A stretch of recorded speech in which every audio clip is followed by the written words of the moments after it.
Continuamos en Objetivo Vizcaya en Tele7, damos la bienvenida, ya le echábamos de menos, han sido 2 añitos casi que estamos echando cálculos que no nos veíamos. La anterior ocasión que estuvo en Objetivo Vizcaya fue en el 2014, presentando, bueno, como Premio Planeta, y hoy regresa, en este caso con Los Usurpadores. Jorge Cepeda, buenas tardes, bienvenido. Un placer estar contigo otra vez.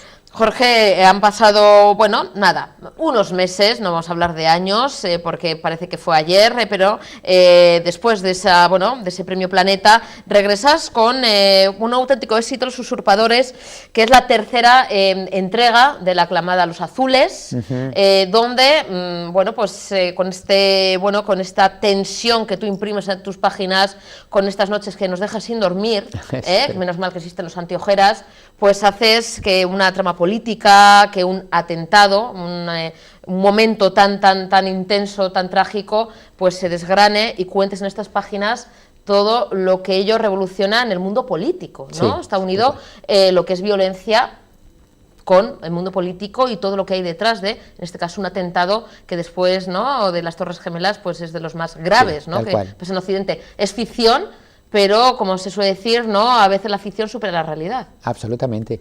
A mí me gusta decir que Los Usurpadores es un poco como el Juego de Tronos, esta serie de televisión, pero actualizado a la época actual, en donde una serie de personajes intentan hacerse del poder mediante todas las artimañas posibles para deshacerse de sus rivales, ¿no? Arranca en efecto, como tú anticipas, con un atentado brutal en la Feria del Libro de Guadalajara, que es el evento internacional que atrae más celebridades cada año en mi país, con premios Nobel, expresidentes latinoamericanos, artistas, funcionarios de toda índole, en fin. Y hay un atentado ahí que deja 150 muertos de estas celebridades. Así arranca la novela, muy fuerte, con un ritmo trepidante, y mi detective, que en mi caso es un detective formado por un colectivo de 4 amigos, 3 hombres y una mujer, 2 de ellos enamorados de la mujer, están presentes en la ceremonia de inauguración por alguna razón, y entonces se ven obligados, digamos, presionados a tratar de resolver quién está detrás de ese atentado, y cómo impedir que los terribles designios que persigue el atentado se cumplan. Y entonces, bueno, hace una historia detectivesca, de política, de pasiones, porque los implica a ellos, implica las relaciones entre ellos, desde luego. Y bueno, camina trepidantemente, ¿no? En un atentado, Jorge, donde fallece el que va a ser el relevo o el que aspira a la presidencia de gobierno, ¿no? O sea, es como vamos a decir, el delfín. Exacto, el principal aspirante a la presidencia, con lo cual todos los demonios se sueltan, ¿no? ¿Qué habrá pasado? ¿Qué hay detrás de esto? Si es un golpe de Estado encubierto, si quieren quitarse de medio, ¿no?, a este aspirante, si realmente es otra cosa, otro tipo de atentado. O sea, esas dudas, desde que se produce este hecho, comienzan a surgir, ¿no? Y hacen también que se tambalee, me imagino, ese gobierno, ¿no? De hecho, empiezo tan fuerte porque, en efecto, lo que busco es hacer verosímil el hecho de que prácticamente desencadena una crisis política de enorme magnitud.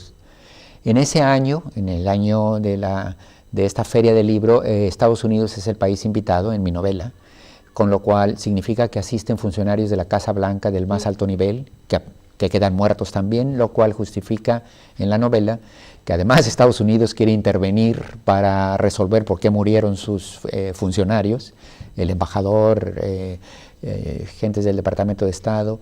El presidente de la novela, el presidente norteamericano en esta novela, es un republicano que le ganó a Hillary Clinton, conservador, intolerante, fanático, con lo cual mucho más militarista, quiere intervenir en el asunto también, con lo cual hace pues un panorama complejo, ¿no? Sí me gustaría decir que la evolución de las 2 primeras novelas, que han sido traducidas a muchos idiomas, algunos como el chino, el búlgaro, el turco, el noruego, croata, además pues de los italiano, francés, inglés, etcétera, me revela que estas historias de los entresijos del poder, de lo que está detrás de bambalinas, etcétera, estos thrillers políticos, no son vistos como historias mexicanas o latinoamericanas, sino que son leídas en Shanghái o en Estambul o en Roma o en Londres como historias del poder, y que con matices suceden en mayor o menor medida en todos nuestros países, ¿no? Porque la lucha por el poder es así de soterrada, cuando no los vemos, cuando suceden atrás de las cortinas, en las zonas opacas que no percibimos, ¿no? Acceder al poder a cualquier precio muchas veces, ¿no? Eso es algo, como comentas, Jorge, que lamentablemente tienen en común tanto democracias como ya otras formas de gobierno. En todos los países el tener el poder, mantener ese poder, si ya se tiene a cualquier precio y sin escrúpulos muchas veces, ¿no? En efecto, y yo creo que esa es una corriente que recorre a todo el mundo, la sensación de desencanto frente a la clase política, que más que banderas, ideologías, convicciones, lo que les interesa son sus intereses puntuales de cada uno de ellos. Lo hemos visto aquí en España con este entrampamiento durante tantos meses, lo vemos en Estados Unidos con el resultado de las elecciones, en un golpe o autogolpe militar en Turquía, es decir, o lo que hace Putin en la Unión Soviética, ahora Rusia. En fin, parecería que sí, hay una especie de descomposición que provoca el poder y que hace que los protagonistas estén dispuestos a cualquier cosa para mantenerse en él, ¿no? Jorge, no puedo, dentro de unas horitas vas a México, tú resides en tu México natal, y ahora que estábamos hablando, además de Hillary y de Donald Trump, tenemos que hablar, claro. Hay preocupación, en México hay preocupación entre tus convecinos de esa, que ha ganado unas elecciones, o sea, no es que haya, sí, no, claro. Pero ha ganado, le han votado, que eso también es lo que preocupa, ¿no? Que una persona como Trump, ¿no? Con esa ideología y con esos extremismos, haya sido votado de manera democrática por los americanos y americanas, ¿no? Yo creo que hay una enorme preocupación en el mundo porque todo lo que habíamos, los códigos con los que interpretábamos un proceso electoral, la competencia democrática, prácticamente se están desmoronando frente al fenómeno de Trump.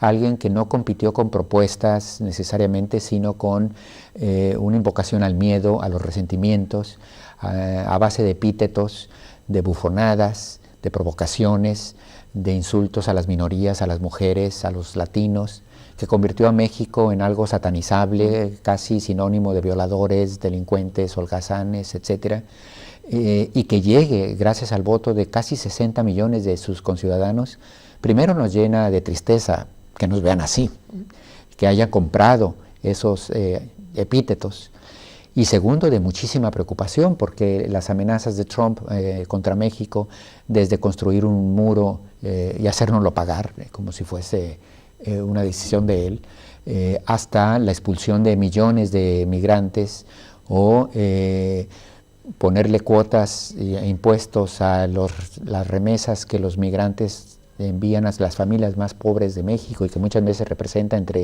la diferencia entre vivir y sobrevivir, ¿no? Para las zonas más pauperizadas de mi país, o ponerle impuestos extraordinarios a las exportaciones mexicanas, lo cual prácticamente pondría de rodillas a la economía del país después de habernos volcado a un modelo de integración con la economía norteamericana. Pues sí, desde luego que nos deja no solo tristes, sino terriblemente preocupados. Sin mover un dedo, sin haber entrado todavía a la oficina oval en la Casa Blanca, ya Trump ha provocado tsunamis en México. El peso, la moneda nacional, se ha devaluado en los últimos días, ya hay un proceso inflacionario que no teníamos. Las empresas, tanto extranjeras como incluso nacionales, han detenido sus inversiones frente a la incertidumbre de lo que podría pasar. Entonces, ya comenzó a suceder, digamos, la tragedia. Hasta dónde va a alcanzar no lo sabemos, porque es una verdadera incógnita qué va a hacer este bufón una vez sentado ahí en el poder, con un maletín, además, donde hay un botón nuclear que puede operar con su amigo Putin, con lo cual nos llega pues no solo los mexicanos, sino todo el planeta, de una gran zona de incertidumbre, ¿no? Jorge, como decíamos antes, hay veces que la realidad supera la ficción. Como escritor, como novelista, ve que muchas veces lo que se escribe en las páginas, ¿no?, de una novela, hablando de, bueno, pues de en este caso, atentados, hablando de corrupción, hablando de cómo se quiere llegar al poder a cualquier precio, muchas veces se ve la realidad. O sea, lo que muchas veces se escriben en los libros, lamentablemente, ocurre, ¿no? Y muchas veces los novelistas, los escritores, dices, bueno, casi y hasta me quedo corto, ¿no?, con una ficción de este tipo. Tal cual lo dijiste, se queda uno corto. Si hace año y medio o 2 años un novelista dice que Donald Trump, o un guionista de televisión o cine, que Donald Trump va a ser presidente, bueno, la editorial no acepta el libro, y ni la productora de televisión, ¿no?